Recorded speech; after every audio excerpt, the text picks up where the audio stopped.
Bapak Ibu Guru calon guru penggerak. Video ini akan menampilkan 5 adegan interaksi guru dan murid. Silakan menonton dan merefleksikannya.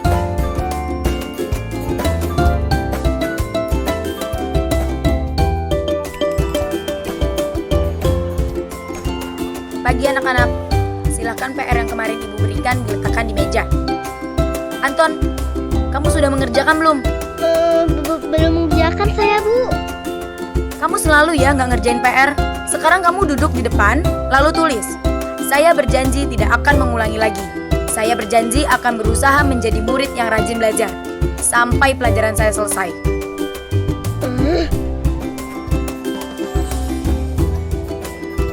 Pagi anak-anak, hari ini ada tugas ya. Ada yang belum mengerjakan?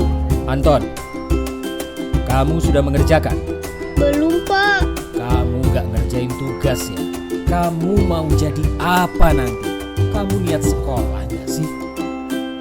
Coba, bayangkan orang tuamu betapa kecewanya sama kamu. Kamu itu sudah kelas 5. Harusnya bertanggung jawab sama dirimu sendiri. Maaf, Bu, saya terlambat. Ya udah, nanti jangan diulangi lagi ya. Kalau kamu rajin, Ibu senang lihatnya. Ya, lain kali tepat waktu ya masuknya. Tas dulu dong.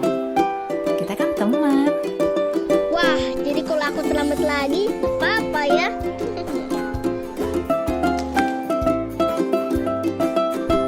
Kamu kok nggak pakai baju olahraga?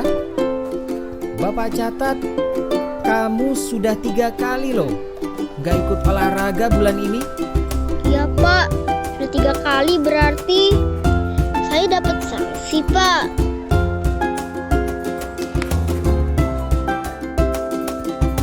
Ini, Bu. Saya mau ngumpulin tugas. Maaf ya, Bu. Saya terlambat ngumpulin tugas. Kenapa kamu terlambat mengumpulkan tugas? Iya, Bu. Saya kalau sore bantuin Ibu jaga warung. Gak sempat ngerjain tugas. Kira-kira nih, apa yang bisa kamu perbaiki supaya kamu bisa mengerjakan tugas tepat waktu? Coba, kapan biasanya kamu membantu ibu jualan? Jam 6 sampai jam 8 malam, Bu. Bagaimana kalau kamu membuat jadwal? Kapan kamu akan mengerjakan tugas? Oh gitu ya, Bu. Saya coba deh, Bu. Terima kasih, Bu.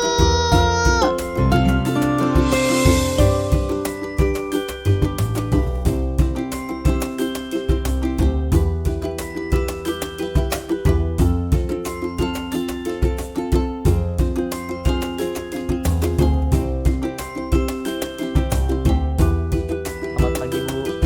Selalu terlambat. Kamu deh, pasti terlambat. Maaf Bu, saya Apa? Apa coba? Alasan kamu apa lagi? Kapan sih kamu tidak terlambat? Malas sekali ya kamu jadi anak. saya Dasar pemalas. Gak kapok-kapok sih kamu. Sudah berapa kali terlambat? Sana, kamu keliling lapangan basket 2 kali. kenapa saya harus keliling lapangan basket Bu? Kenapa? Kamu mau lawan ibu? Berani-beraninya jawab. Sudah terlambat, masih berani jawab pula. Sekarang, keliling lapangan basket 5 kali sekalian, biar kapok. Cepat, pergi sana ke lapangan basket. Posisi penghukum biasanya berbicara dengan nada tinggi, menghardik, menunjuk-nunjuk, menyakiti, dan menyindir. Hukuman bisa berupa fisik maupun psikis. Ibu dan bapak guru hebat. Dampak yang terjadi pada murid ketika guru berada pada posisi penghukum adalah murid cenderung akan memberontak, bahkan menyimpan dendam.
Maaf Bu, maaf sekali. Ya sudah, lain kali jangan bikin ibu susah lagi ya nak ya. Ibu tidak akan kuat lagi kalau kamu begini terus. Bisa jantungan kalau ibu ditegur bapak kepala sekolah. Sana cepat ke kelas. Maaf ya Bu, maaf sekali. Posisi pembuat rasa bersalah berbicara dengan nada tenang, cenderung lembut. Namun kata-kata yang diutarakan membuat murid merasa menjadi orang yang gagal. Memandang buruk dirinya sendiri, merasa tidak berharga, dan tidak sanggup membahagiakan orang lain. Ketika guru mengambil posisi pembuat rasa bersalah, murid akan menganggap dirinya yang bersalah dan ia akan menyimpan emosi negatif tersebut di dalam dirinya.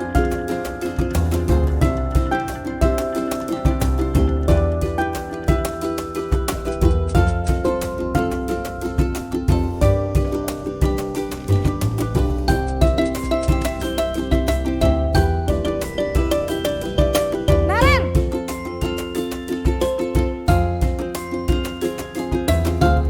Selamat pagi Bu. Wah, sudah jam berapa ini nak? Terlambat lagi ya sayang. Iya Bu, habis ibu saya lupa bangunkan saya Bu. Kamu malah menyalahkan ibu kamu. Kamu bukannya anak yang larinya paling kencang. Kok terlambat sih? Iya Bu, saya memang terlambat bangun tadi. Jadi biarpun saya lari kencang, tetap gak kekejar Bu. Ya sudah sana, nanti lain kali larinya lebih kenceng lagi ya.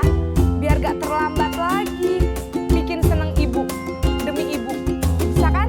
Bisa lah Bu. Ya sudah sana masuk kelas. Ibu beresin urusan absen kamu. Kamu ini ada-ada saja.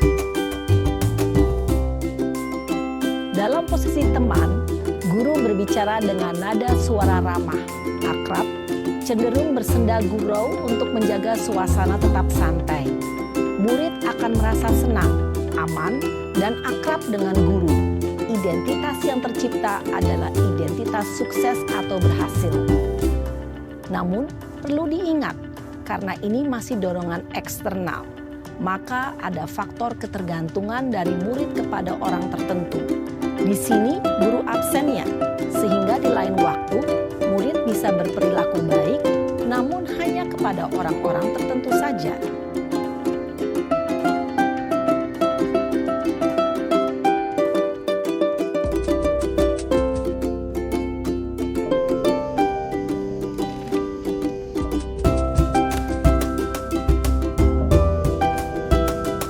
Naren!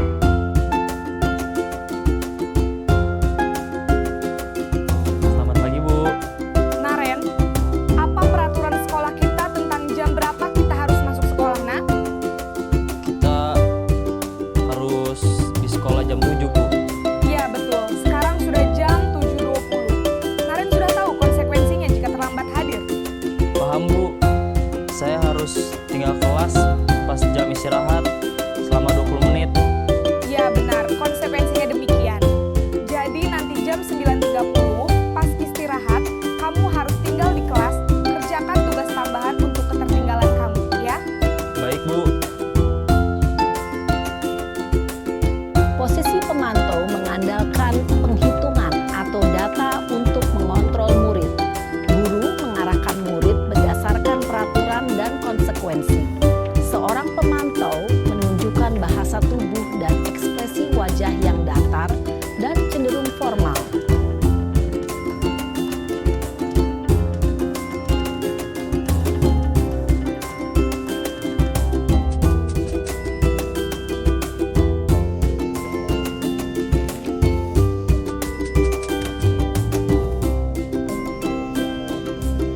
Naren!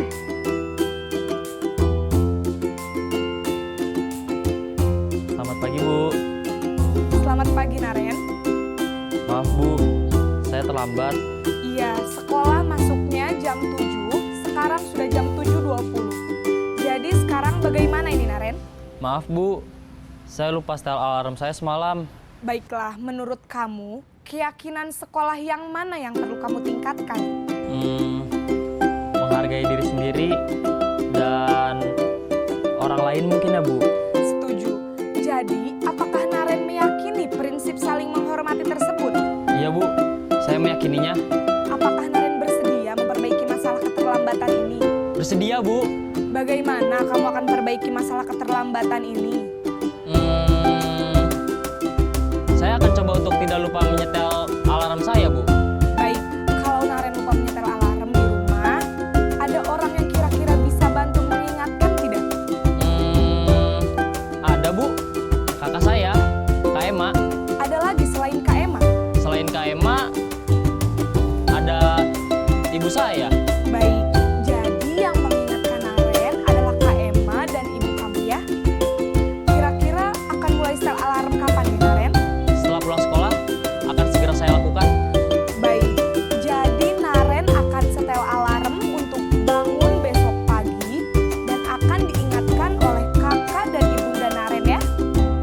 Ada lagi yang mungkin perlu dilakukan Naren agar tidak terlambat bangun lagi? Tidak ada Bu. Baik Naren, terima kasih untuk kerjasama kamu. Sekarang kamu perlu kembali ke kelas untuk belajar. Baik Bu, terima kasih.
Silakan duduk.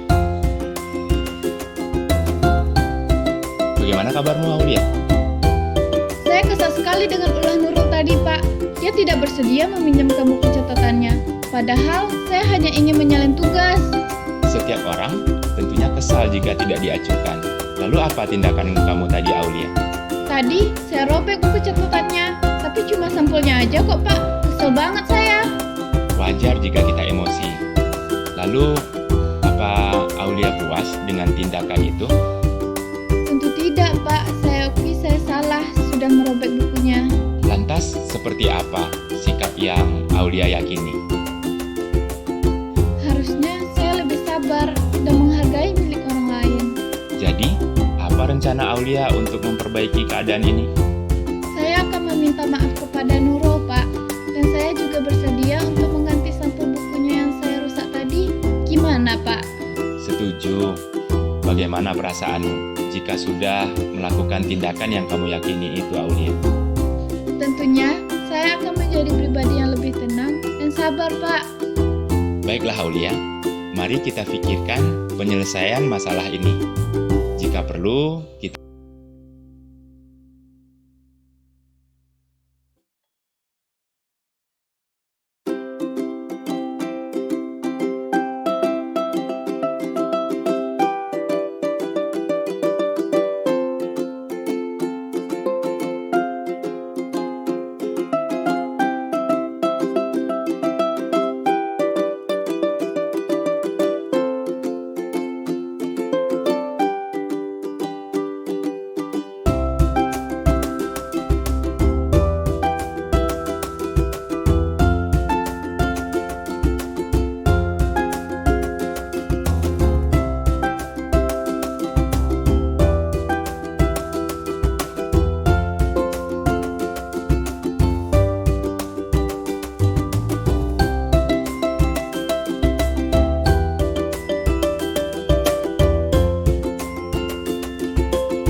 1.4 yaitu berkaitan dengan budaya positif. Jadi Bapak Ibu, di sini saya bukan ingin mengajari, tapi sekali lagi saya di sini hanya ingin berbagi pengalaman. Karena alhamdulillah pada saat ini saya sedang menjalani pendidikan guru penggerak Alhamdulillah. Oleh karena itu, ini adalah salah satu tugas di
kondisi dan karakteristik peserta didik